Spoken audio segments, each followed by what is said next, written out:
later on this evening I'm off to John's Pond to pick up a fantastic koi. It's a koi I never thought I would have. There's no way it's going to fit in there. I just hope my measuring bowl's big enough. Might even be the biggest one in the pond. It's a floating.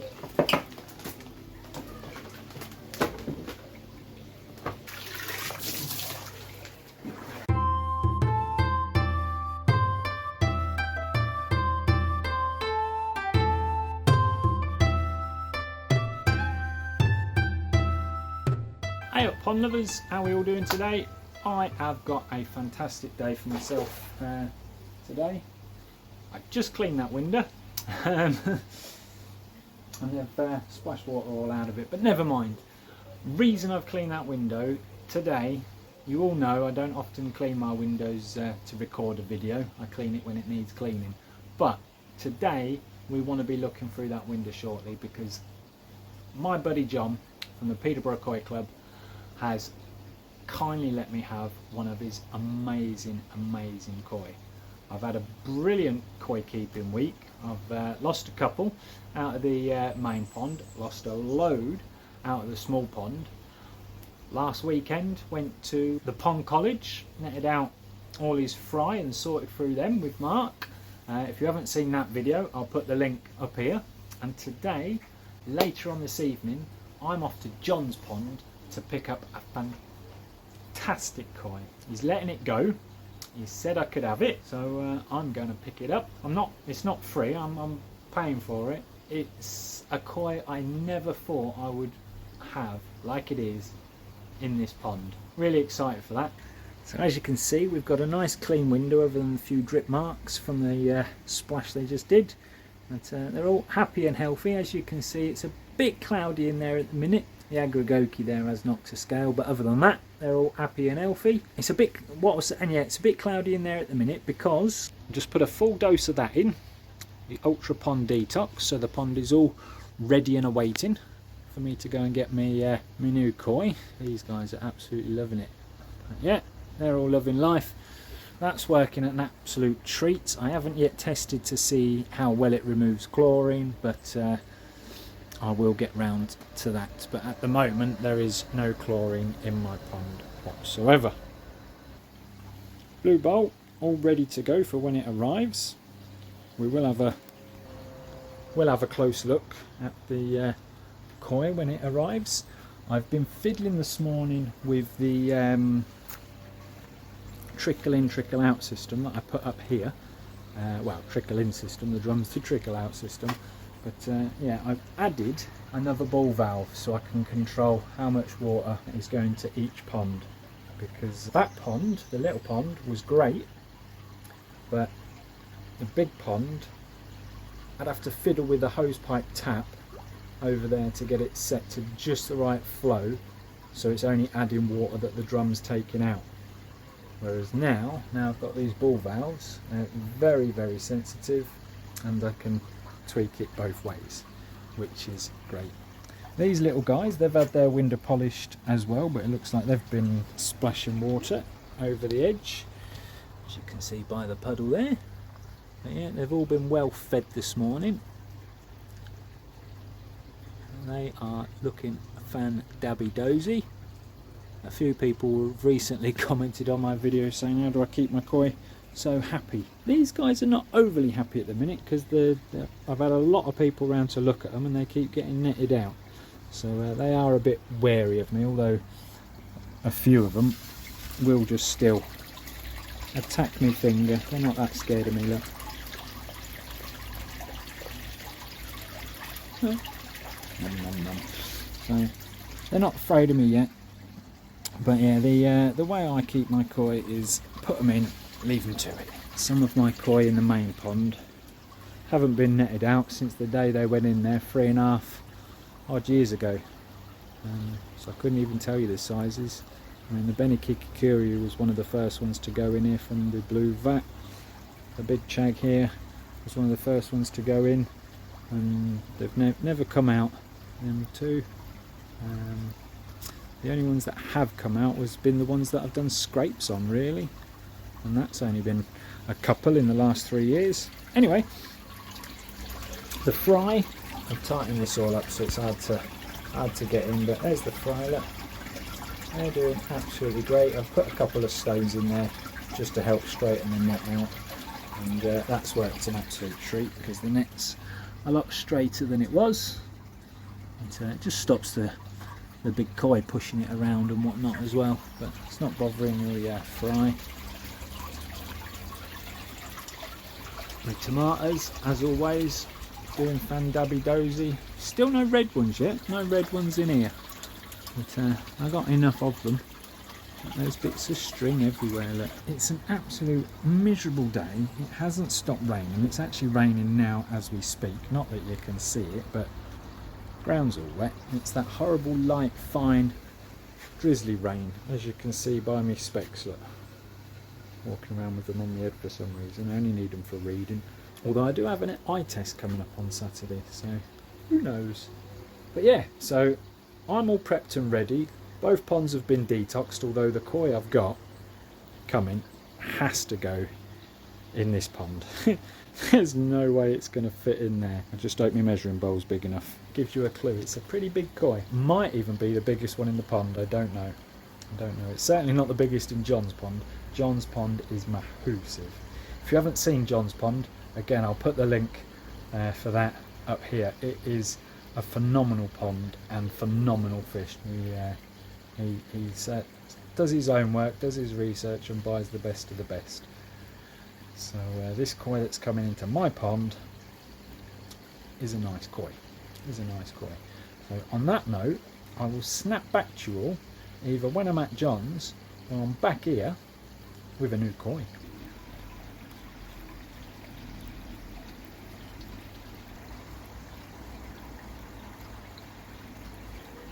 We've made it home. He's sat behind me on the bench. John's pond's a lot warmer than mine, so I'm going to get it floating for half hour, 45 minutes. Do excuse me, I'm out of breath. I've literally just carried it from the van to here, and it's a decent sized fish with a decent amount of water. But yeah, I'm going to get him floating, and then I'll snap back to you when it's almost time to release him. It's a floating. Yeah, so there's about 5 degrees difference between our two ponds. I think it's heated to 24, 25, and I'm at 20 because of this horrible, miserable weather we've been having. So I'm going to cook my steak and chips, which is what we're having tonight, and then I will show you what I've got and let it out the bag. Right, so it's been about 45 minutes, but the fish has just started rolling over, so he's not very happy in the bag. So we are going to get him out sharpish.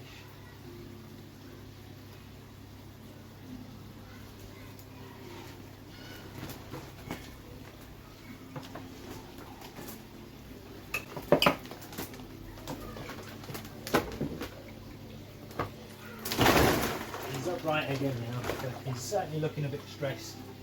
I'm going to continue pumping pond water into the bowl to acclimatise him. And get this bag open and get him some oxygen.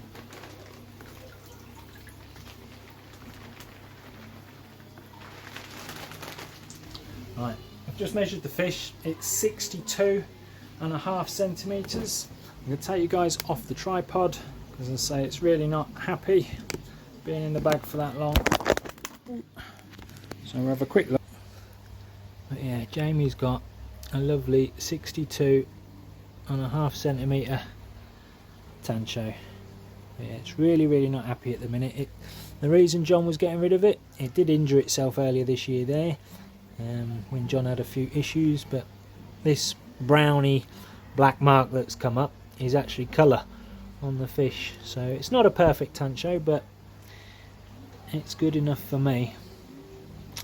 So we'll have a proper look at it when it's in the pond. But 62.5 centimetres. Not sure if it's the biggest fish.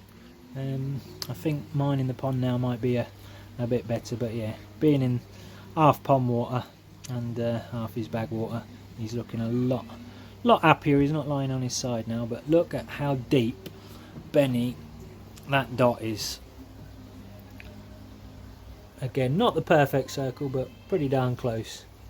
But absolutely gorgeous. He's looking a bit yellow, pink and stressed at the minute, but I'm going to grab the sock and get him in the pond. So yeah, both him and I am now a lot more happier. He just really needed to come out of that bag. So I keep calling it a him. John thinks it's a female. It says on the sext on the paperwork, but yeah. Let me get it in the pond. In fact, I'm going to slide this, make it easier.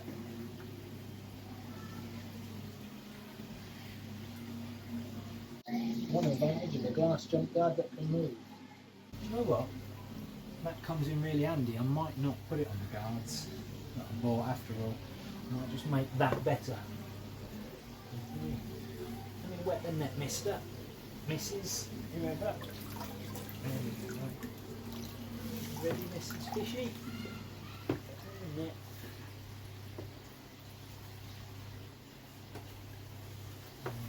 This is going to be one every koi.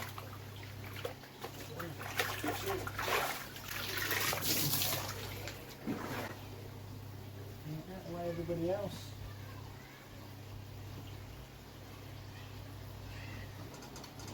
And there she goes. Oh, panic over. Always worrying when a massive fish like that rolls over, isn't it? But no, let's lift the net up and let's go and have a look at her. There she comes. Let me just put the polarizer on. There she is.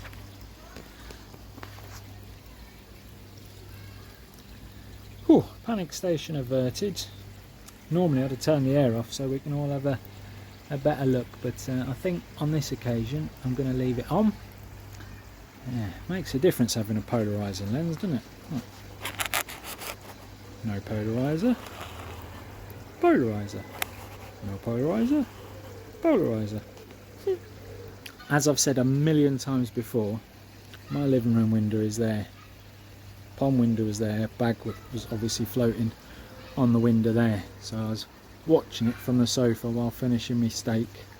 And literally on my last mouthful, I shouted to the missus, "Oh, it's rolling over, get out." So I chucked my plate on the sofa beside the missus and legged it out here. But yeah, it was only on its side for 2 minutes tops. And now it's happy as Larry. Crisis averted. Yeah, 45 minutes with not pure oxygen in the bag. We did use the air pump like I do for the guys that come and collect my koi, but yeah, it's take a breath, Jamie, take a breath. She's looking lovely. So yeah, now you know why I said she wouldn't be able to go in here. It's a pretty big fish, 62.5 cm. But let's see if we can see her through the window. I was going to do the bowl and everything over that side, but yeah. Rushy, there she is. Oh, wet knee.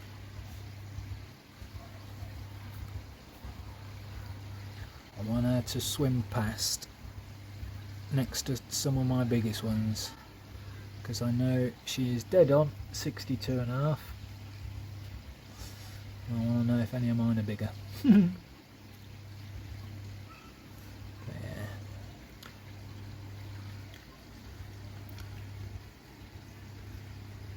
Here she comes. Size the mouth on her though, considering she is about the same sort of size as my 3 biggest. She's got one hell of a mouth. A lot bigger than the mouths on mine. And I always say if you've got a koi with a big mouth, it's got potential to be a big koi. Yeah, we know you've got a big mouth. You're growing like stink. Yeah, she's just catching her breath and chillaxing.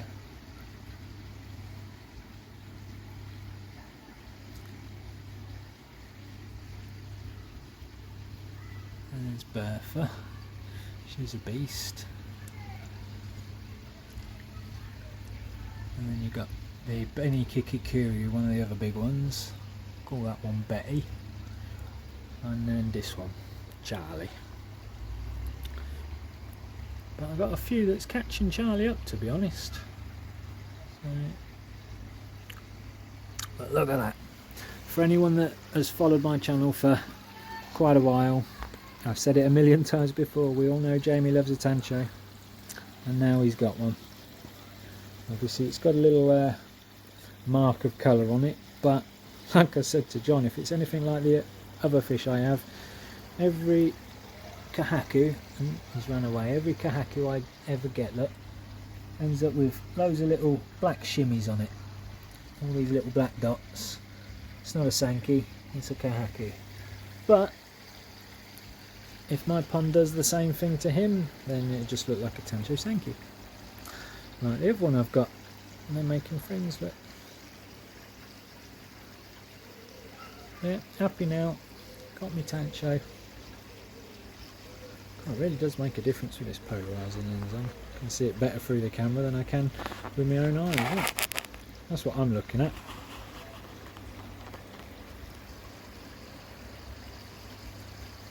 Absolutely beautiful.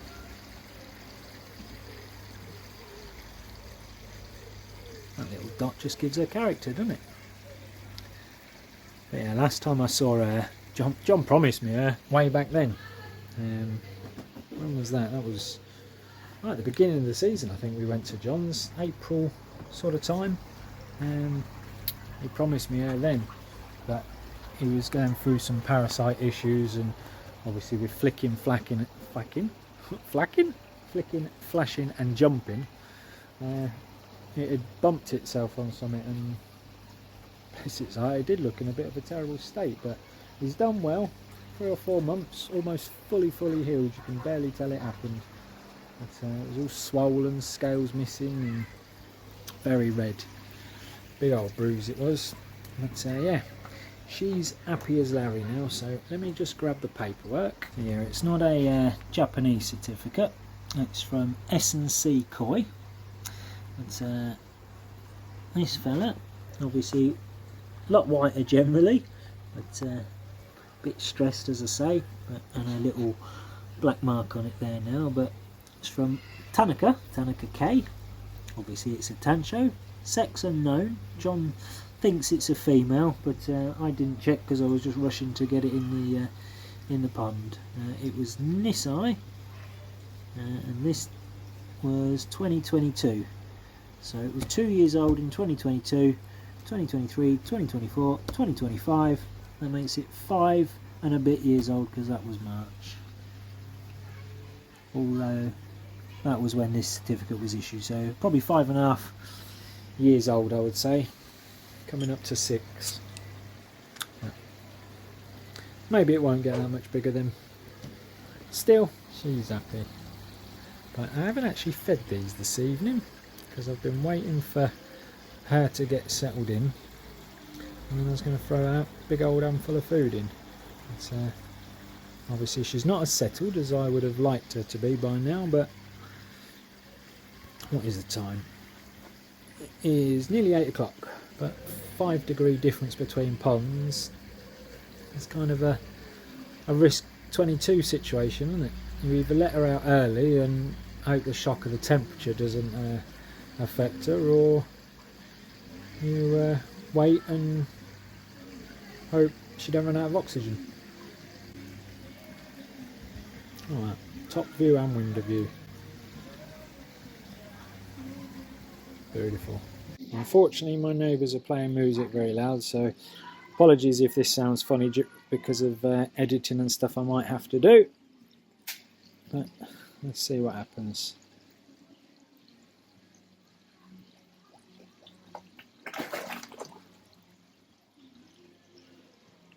Everyone's acting a bit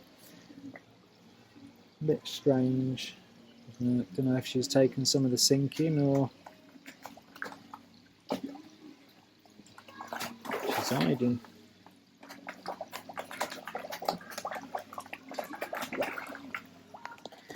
Might not are scrapping for it as usual.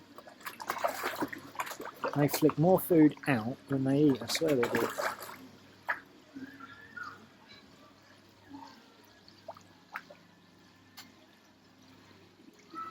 Oh, she's hanging around down there where the food is, so she might have gone for the sinking pellets.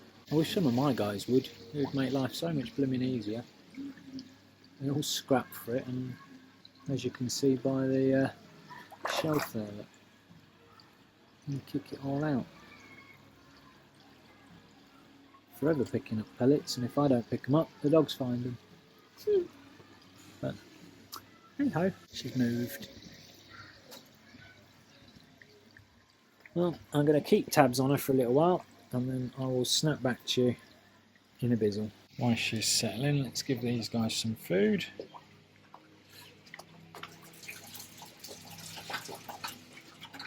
These guys are just as bad. If they weren't a window, half of their food would be on the floor and all.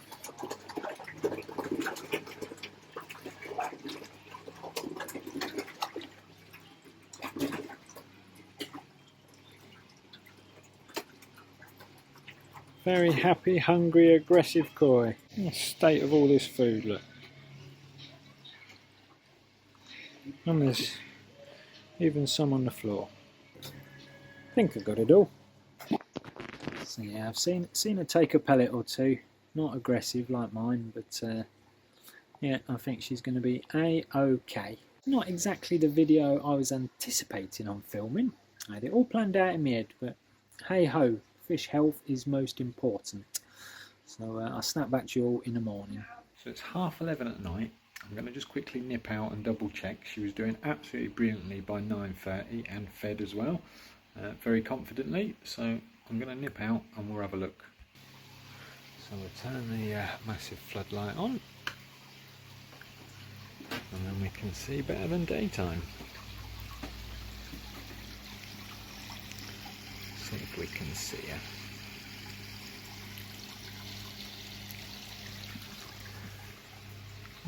She's down the back corner there. All huddled, that's where the majority of them sleep in the evenings, down there. But if I turn the light on, they think they're getting extra food. If I left it on for 5 minutes, they'd all be back up here munching. But they've had an awful lot of food today, as you can tell by the particles in the water. But come first thing in the morning, that'll all be cleared up again. Yeah. Just need to move on those last couple of koi, and then that's me done for the season. But we'll still double check on her in the morning, show you her feeding, and I'll see you tomorrow. So it's the morning after. I don't know if you can hear them, but they're all wanting their food before I go to work, already splashing about. And she looks absolutely happy as Larry. She's still a little bit yellow, but John only feeds Saki Akari, so you might, and feeds a lot as well. And these fish have grown tremendously this year. So, but she's not pink anymore. So let's spin you around and have a look. See. Here she is. Look, still a little bit pink. But she's settling in lovely. But yeah, she was feeding last night. So let's see if she will feed this morning.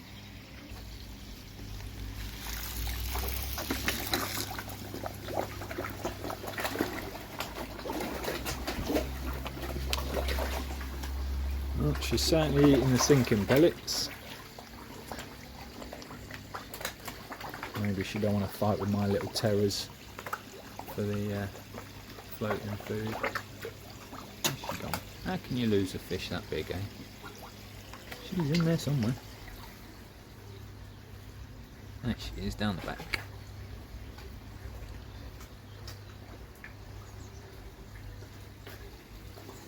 Yeah, well, she's happy as Larry. I'm happy as Larry. Don't look like she's coming up for the food, but she took a couple of pellets from under the shower yesterday. But she'll get used to it. Obviously, different water. It's a hell of a lot cooler in my pond than it is in John's. Just fed the babies as well. Now happy as Larry. Fed the little tiny babies as well.